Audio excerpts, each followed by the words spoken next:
ሰላም ለእናንተ ይሁን። እንዴት ናችሁ? ደህና ናችሁ ወይ? እግዚአብሔር ይመስገን ደህና ነኝ። ልብ አንጠልጣዩና አጓጊው ድራማ ኖላዊ ተለቀቀ። ሀና ተኝታ አሴርና ተምቹ ይገባሉ። ሀናም እንግዲህ ሳስጨነቅ አድሬ እኮ አሁን መተኛቴ ነው ትለዋለች። አሴርም እንዴ ሀና ለምን ሲላተኝ እንዴ ለምን አልጨነቅ ዶክተሩ እኮ አንተ ከሄድክ በኋላ መጥቶ ነበር ትለዋለች። አሴርም እና ታዲያ ምን አለ ሲላተኝ ሀናም እንግዲህ ዶክተሩ ዛሬ የመጨረሻ ነው ይዛችሁት መውጣት አለባችሁ አለኝ እኮ።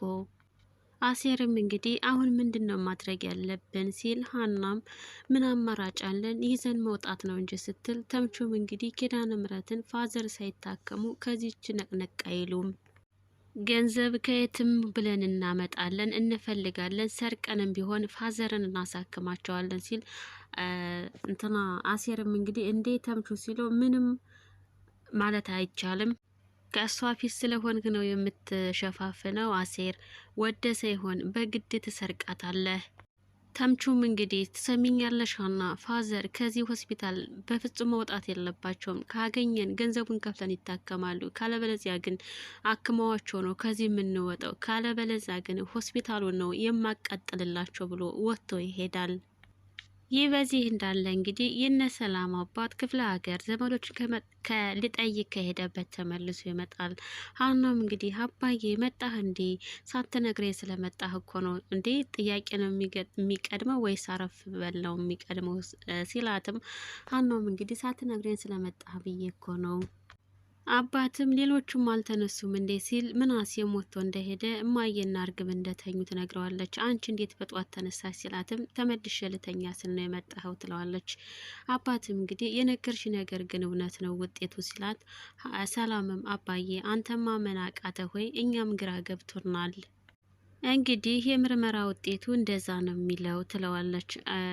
እኛስ ሀና ለረዥም ጊዜ ስለምናቃት ነው እህታችን ብትሆን ብለን እየተመኘ ነው። አንተ ግን የእርግብን ልጅነት ለምንድን ነው ውስጥ አምኖ መቀበል ያቃተው ስትለው፣ አባትም እኔ እንጃ አላቅም።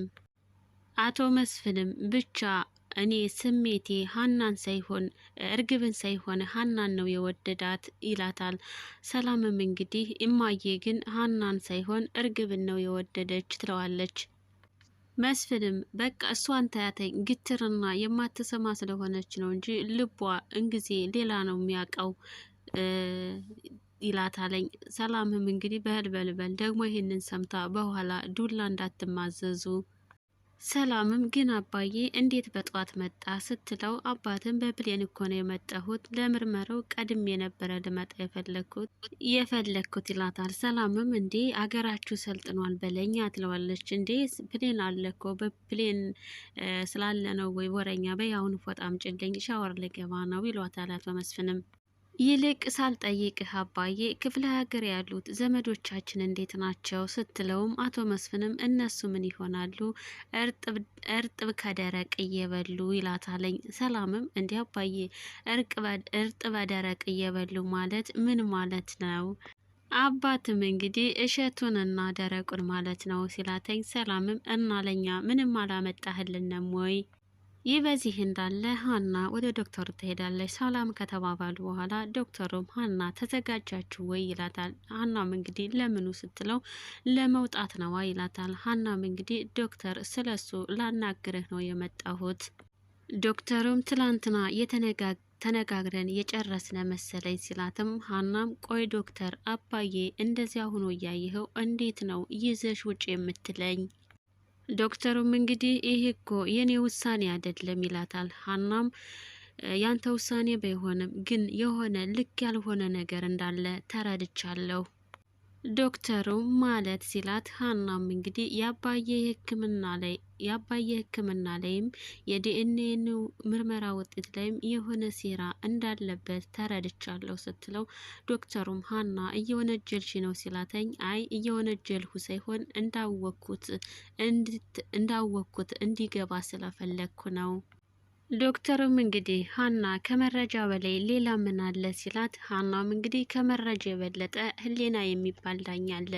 ዶክተር እየኔን ነገር እያወክ ከሆነ እንደዚህ ያደረግከው ነገ ትጸጸትበታለህ፣ እንቅልፍም አትተኛበትም ስትለው፣ ዶክተሩም እንግዲህ ሀና ይህ የግል ሆስፒታል ነው፣ ወይዘሮ ሜላት የጨከነችብሽን ሆስፒታሉ ያዝንልኛል ብለሽ ከሆነ በጣም ተሳስተሻል።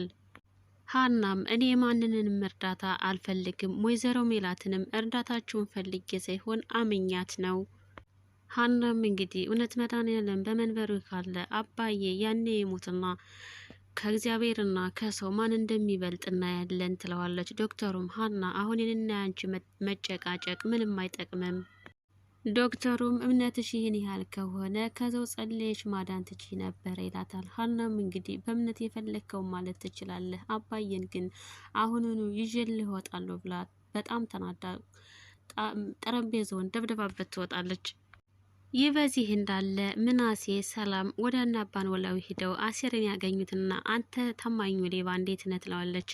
አሴርም እንግዲህ በደንብ እንደተተዋወቃችሁ ያስታውቃ ሲላተኝ፣ ሰላምም ሀና ያላስተዋወቀችኝ ምን አለ ብለህ ነው? እኔ ምልሽ ሰላምዬ፣ የሀና አባት ግን በቃ እንደዚህ ሆኖ ቀሩ ማለት ነው? እማዬ ግን አይታችኋለች፣ ብታያቸው ግን እንደዚህ ብለው ዝም አትልም ነበር። ቆይ እማዬ ግን እንዴት እንደዚህ ጨካኝ ሆነች ሲላተኝ፣ ሰላምም እማዬ ጭካኔ ብቻም ሳይሆን ከሀና ጋር የያዘችው ፉክክር ነው እንደዚህ እንድትወስን ያደረጋት። አሴርም ቀበል አድርጎ እናትሽና ሀና ምን አፎካከራቸው ሲል፣ ምናሴም መቼም በቤታችን ነው የተፈጠረውን ነገር ታውቃለህ ሲለው፣ አሴርም የተወሰነውን አውቃለሁ፣ ሀና እናታችሁን ምንም ብታበሽቃት ሀና ግን እንደዚህ አይነት ልጅ ነች ብዬ አላስብም።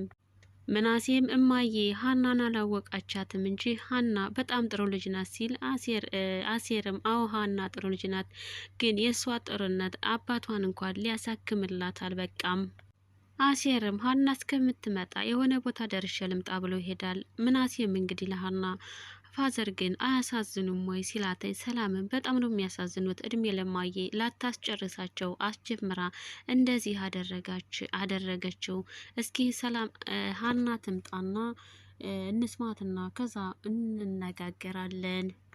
ይህ በዚህ እንዳለ አቶ መስፍን ለወይዘሮ ሜላት ሀና ላይ ያደረግሽው ነገር ምንድን ነው ይላታል። ሜላትም ምን አደረግኩ ስትለው ሕክምናውን ላታስጨርሻት ነገር ለምንድን ነው ያስጀመርሻት? ለምንድን ነው እንደዚህ ያደረግሽ? ወይዘሮ ሜላትም እከፍልልሻለሁ ያልኩትን ከፍዬላታለሁ፣ ሌላ ምን ላድርግ ስትለው፣ አቶ መስፍንም በድርጅት የበኩል አሳክምልሻለሁ ነው እንጂ ያልሻት መቼ ብቻ ነው ይላታል። በድርጅት የበኩል አሳክምልሻለሁ ብለሻት የገባሽላትን ቃል ልታከብሩ ልትፈጽሙ ይገባል ይላታል።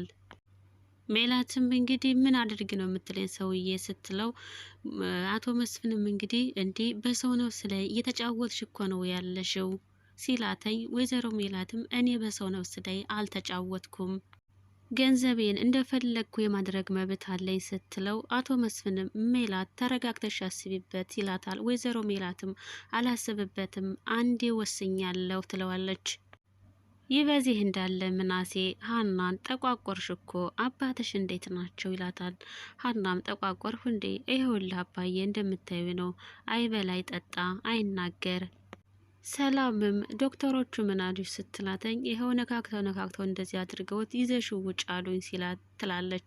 ምናሴም የክፋታቸው ጥግ ግን እንዴት ነው ሲል፣ ሰላም እንግዲህ የክፋቱ ቁንጮ እንግዲህ እማዬ ናት ትለዋለች። ሀናም ይሄ ሆስፒታል የተቋቋመው ለንግድ ነው፣ ገንዘብ መክፈል ካልቻልሽ ይዘሽው ውጭ አሉ ስትላት፣ ሰላምም አሁንስ እማዬ ግዳያት የሚለኝ መጣ ትላለች። ሀናም እንግዲህ ተይ ሰላምዬ እንደሱ አይባልም። ምናሴም ተይ ሀና እንደሱ አትበይ፣ እኔም እማዬን ታዝቢያታለሁ ሲላተኝ፣ ሀናም እንግዲህ እኔ በቤተሰቦቻችሁ መካከል በእኔ ምክንያት ትዝብትም ሆነ ምን እንዲፈጠር አልፈልግም። ሀናም እንደሱ አትበሉ፣ የፈጠረነ ፈጣሪ ጥል ወይ ጥለነም ትለዋለች። ይህ በዚህ እንዳለ አቶ መስፍን ወደ ሆስፒታል ይመጣሉ። ሰላምም እንግዲህ እንዲህ አባዬ መጣው ስትለኝ እኮ ያመመ መስሎኝ አስደነገጥከኝ ስትለው፣ ሀናን ፈልጌ ነው የመጣሁት ይላታል። እናትሽ የሰራችውን ስህተት እኔ ማረም እፈልጋለሁ። እስከ ዛሬ ዝም ያልኩት የገንዘብ ችግር ኑሮብኝ ወይም ስስታም ሁኜ አይደለም። ከእናትሽ ጋር ያለኝ ግንኙነት እየዋለ እያደረ እንዳይሻክር ብዬ ነው እንጂ ጠቅላላ የሕክምና ወጪውን መሸፈን አቅቶኝ አይደለም።